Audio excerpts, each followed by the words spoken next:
All right, it is time to go all in with Katie Spencer. I'm so excited. And thank you for Me joining too. us for another episode of our All In series. I'm one of your hosts, April Carter. I'm here with Andrea Hill, and we are about to go all in with Katie Spencer. And all of this is possible because of our fantastic sponsors. We would like to thank Fox 13, who is our exclusive media sponsor, and also to one of our returning sponsors, Adams Keegan, who is our headlining sponsor for 2023. Thank you so much for joining us, Katie. Thank you for having me. I'm so excited to see you both. We are so excited about this. Now, you have been supporting Momentum Nonprofit Partners and the conference for many, many years, but we may know you, some may not. So you know you better than I do. So if you could introduce yourself and also tell us what gets you excited about presenting at the nonprofit conference. Sure. I'm Katie Spencer. I have a long career in the nonprofit sector on the national organizations as well as local organizations. And for the last decade, I've been consulting with nonprofits, mainly in the Mid-South. And I love helping organizations become healthier, more sustainable, more impactful organizations. And so that's the work that I do. And for this conference, I've been really fortunate. I believe I was at the first one, and I think I've been at all of them thus far. And I just, it's such a great day. It's such an important event. The community of nonprofit people who show up is my favorite part.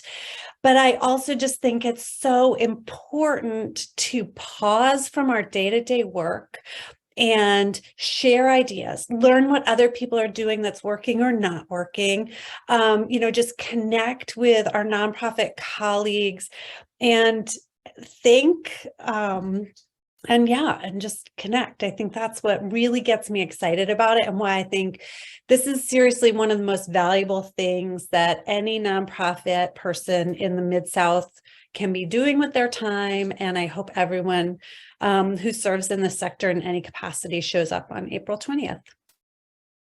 Woohoo! Yay, Katie. Well, I feel like we already have our therapy moment happening. Like when you go to a Katie session, you get, yeah, you probably didn't do that right, but here's some better ways to do it, or a good old cheer on for the things that you are doing right. And I feel that all in this moment. So let me ask you, can you give us an overview or just a quick overview of your session and what our attendees can expect from your all-in session? Yeah. So, like I said, I've been doing work with organizations for over a decade, and I get to see behind the scenes. I get to see all of the inner workings of lots of organizations. And I get to see what does work, what propels us forward and helps us be more sustainable. And I see a lot of what we struggle with and what holds us back from being both sustainable and impactful as organizations. So what I really wanted to do with this session, and what I will do, is share the themes, the things that I witness and hear from organizations over and over that are really threatening nonprofit sustainability and sometimes plunge nonprofits into crisis state, but really more just eroding nonprofit organizations' sustainability. So I'm going to share what those things are. And guess what? They're not fundraising. I believe fundraising is a symptom of an organization that's struggling with other things. Fundraising is hard. It's a really tough job. Don't get me wrong. I know that. I know it from firsthand experience. It isn't the main struggle. It's not what's keeping us from being sustainable. I believe there are other things that hold us back and that make fundraising harder. So I am going to share what those are, and we're going to have an interactive conversation around those, but I'm also going to share how you can identify whether your organization is suffering from one of these ailments and what you do to nurture your organization to become healthier, either proactively or to recover and come out of one of these maladies. I think that's awesome, because when you think about most people always go straight for fundraising.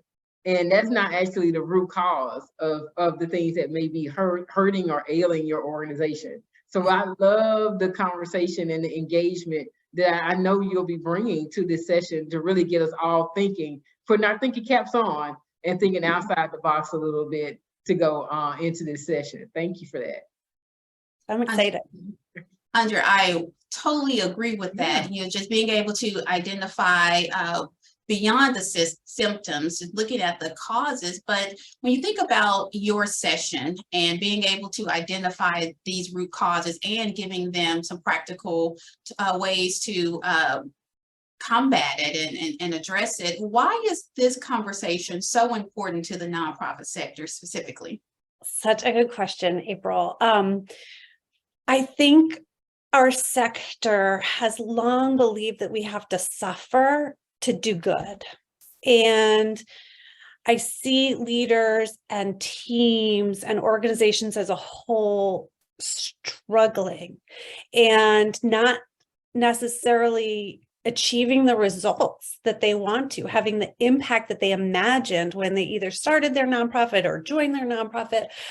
And I believe that that's a fallacy. We live it every day, fortunately too much, but I think there's another way, and I see another way in some of the organizations I work with, but I see a lot of folks struggling, working harder and harder and feeling like they're getting less and less accomplished, or working with less and less, right? Running so lean that their organizations are anemic and can barely breathe. The burnout rates are astronomical. We are losing leaders left and right and having trouble pulling in talent to join our sector and to join our organizations. It's not sustainable for a sector as a whole. So I think it's really, really important that we start identifying what these challenges are, that we start turning on its head the things that we've sort of believed that are really hindering us as a sector, that we don't have to struggle to do good. And so I just think really we as a sector need to be more sustainable, and we need to re-energize ourselves, and we've got to start having some real conversations to make that happen. That's amazing. I think we as a sector need to hear this session. So I hope you all are coming on April 20th so you can get to hear Katie give us these gems of wisdom during her session. Now, Katie, I have a hard question for you, maybe. If you can maybe summarize like everything that that you're doing in the 3 words to give us a description of your facilitation style and or your session content. So 3 words that will describe either your facilitation style or your session content. I could give them 10 right off the bat, but I want you to tell them because I know it'll be right. It'll be right. Well, I'm really, really passionate about helping organizations and leaders be stronger and healthier. And so I think that comes off when I do sessions with enthusiasm. There's a lot of energy, I think, in my style as a presenter and as a facilitator. I also have been facilitating and doing training since 1998. So I think I've learned I have to bring energy to the space and create energy. So I think that's one of my cornerstones is just enthusiasm and energy. But I also am a casual person. I think things should be interactive. I want people to participate. So interactivity is definitely something else. And then I'm a practical person. I'm a very practical person. So I want you to leave anytime I give you, anytime I do a session, if you participate, I want you to leave with tools. I want you to leave not just having had aha moments, which I really hope you have, but with a way to capture those aha moments and implement them when you return to your busy life back at the office. I think as I was just saying, like, if you can take back something from a conference, because we know that as you started, you said to break away from your day-to-day Yeah. and then to have this moment at the conference, actually immerse yourself in all of the networking and all of the workshops and everything that you're going to be learning, and then have something that you can take back with you that's tangible. That's a win-win. Don't you think, April? Oh, I 100% agree. And it got me excited because we go to conferences all the time. And there are the aha moments. Yeah. There are things that I learned and it makes sense. But oftentimes, it can be difficult to implement it when you go back to your organization. So being mindful and thoughtful of, the attendees in this session not only need to have those aha moments, they don't more than just need to get the tools, but to implement it when they go back to their organization. So I'm excited about that. And one other thing is that this is going to be a board-centric presentation. So while anyone is welcome and anyone I think will get a lot out of it, so I encourage other leaders to participate. My other aim that I don't think I've really articulated yet is boards are volunteers, volunteer members, and they frequently tell me, but Katie, I have a full-time job. I have a family, I have responsibilities outside of this. How you expect so much of me as a board member? So my goal is also to provide practical tools that allow a board member to serve in a capacity that better supports the sustainability of their organization, but in a way that they don't have to give up their day job and they don't have to, sideline their other responsibilities, but they can fully participate as a board member. So that's part of the big goal of how I'm shaping this up. That's good. Just seeing the humanity of the board members and saying, I understand you have all of these responsibilities. I understand that you have a family and a full-time job, but there are ways to be able to fold all of this in into your regular life, and you still are able to have a life and serve on board. So that's exciting. I'm ready. I am. Okay, so Katie, we have learned about you professionally. Yeah. We know what to expect from your session, but we want to know a tidbit more about you personally. So we're not going to go too deep, but I have some options for you. If you were to go all in on one of these things, one of these 4 things, you can only select one, which would it be? Would you go all in on some good food, a good binge-worthy TV series, good music, or a good book? Okay, so Hard. this is hard. I am always into good food, and my family, day-to-day family life does revolve around food a lot. However, I gotta pick books. I am a huge nerd. I love to read. I love to read for work. I love to read for pleasure. I love to read parenting books. I will cover the gamut. I always have a slew of books on my desk, on my nightstand, in my living room. So in my backpack when I'm traveling. So yeah, I have to say books.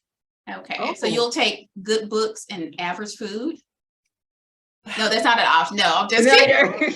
Actually, don't make it hard. My ideal is a good book with a side of awesome food. Yes. You want to learn something from Katie? Definitely register for our Mid-South Nonprofit Conference. And the website that you can do that at is www.midsouth.nonprofitconference.org. Again, it's www.midsouth.nonprofitconference.org. Our conference is on April 20th, one full day at the University of Memphis in the University Center on the 3rd floor. Come be all in with us. Katie, thank you so much. We appreciate you. We learn every day from Katie. So you come and learn from her on April 20th. It'll be and each other. That's the best part. Each other. That's right. That's right. Thank you all. Fantastic.